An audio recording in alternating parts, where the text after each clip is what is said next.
buddy? Are you okay? You can't be out here. Where's your mommy? Hey, buddy. Holy shit, man. What in the fuck? Mom, what's wrong?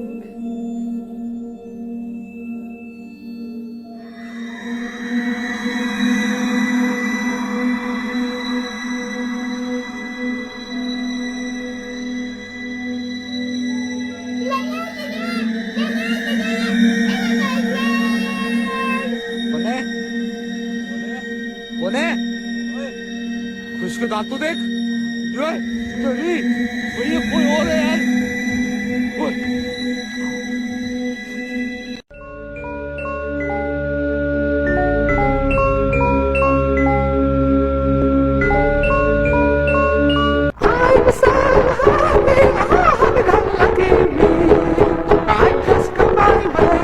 Encore qui habite ici.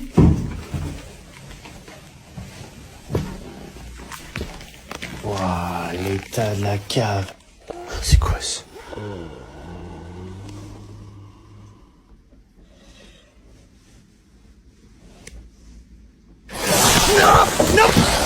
What would happen if you followed a mimic?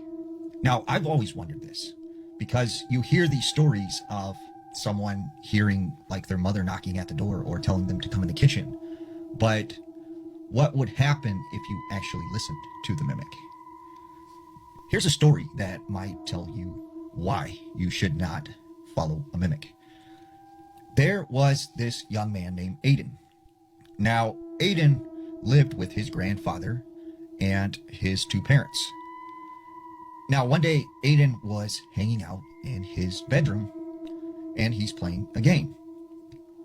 Well, he hears his parents like pull in and he looks out the window and sees them getting out of the car, unloading some groceries into the house.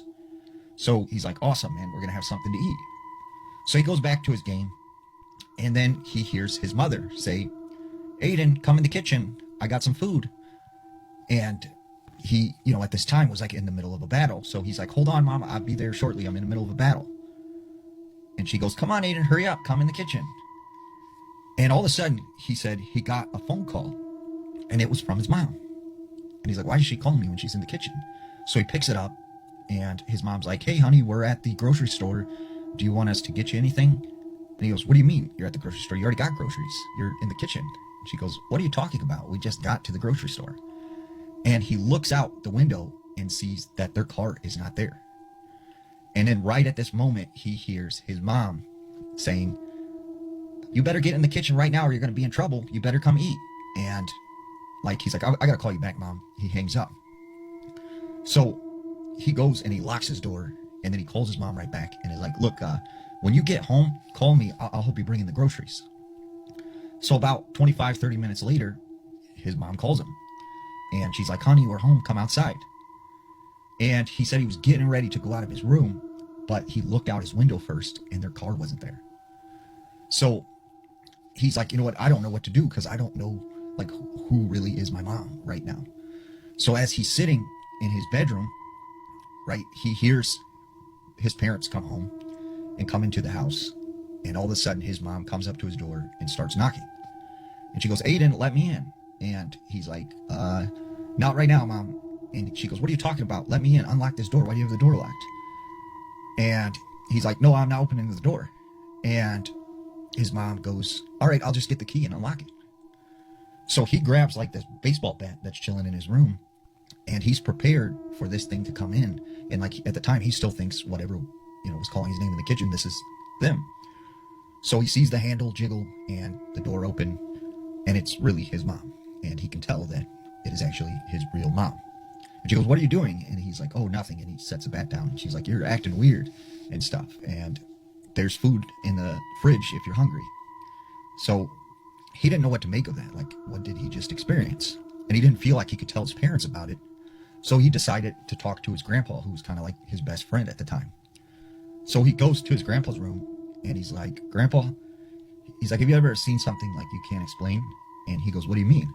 And he tells the story about like how he thought his mom and dad had came home, he seen their car and everything, but it wasn't actually them. And the grandpa goes, oh no. "Oh no." And he goes, "What's wrong, Grandpa?" And he says, "Well, when I was a young boy, I grew up in a small Polish village near Warsaw."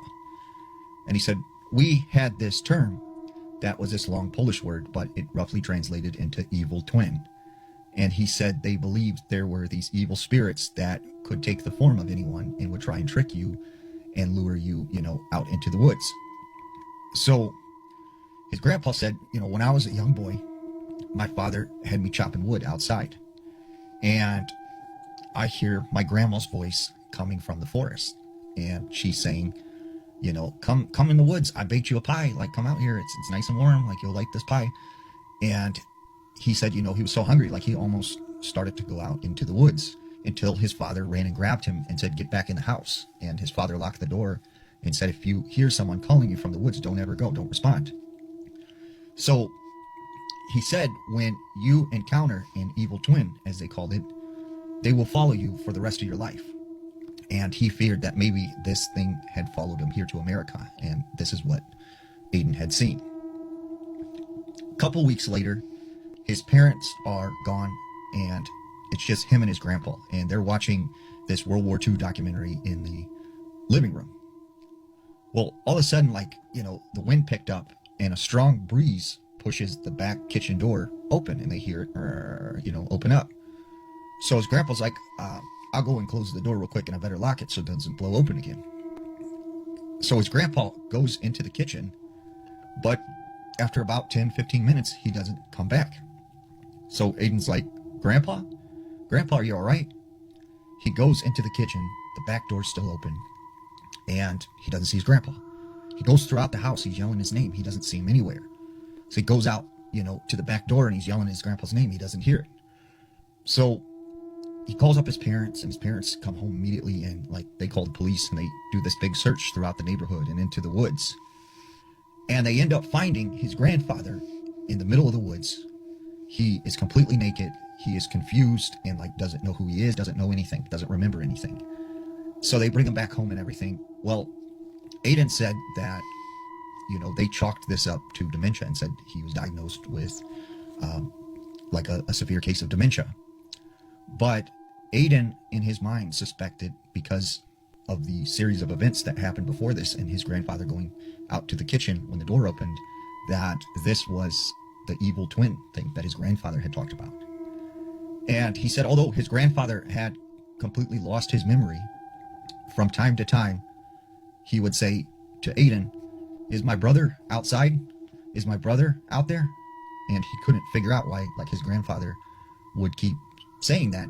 And then he realized maybe this thing appeared as his brother, and it lured him into the woods.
This is an emergency.